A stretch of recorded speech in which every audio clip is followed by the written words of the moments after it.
করছি এবং সামনের দিন করে যাব। কিন্তু যদি অন্তর্বর্তীকালীন সরকারের দুর্বলতার সুযোগ নিয়ে কোন বহিঃশক্তি অথবা পরাজিত করিত শক্তির ফসলেরা যদি শিক্ষা ব্যবস্থায় ঘাটতি বেড়ে বসে থেকে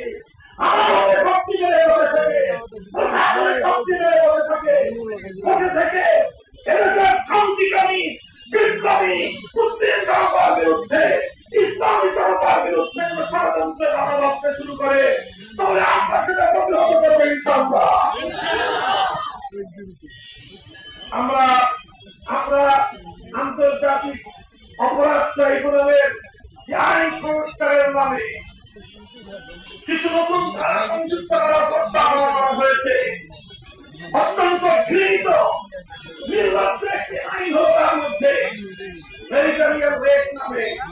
পরিবাহী ধর্ষণ নামে, স্বামীর দ্বারা স্ত্রী ধর্ষিত হওয়ার এক আজগুবি একটা আইন,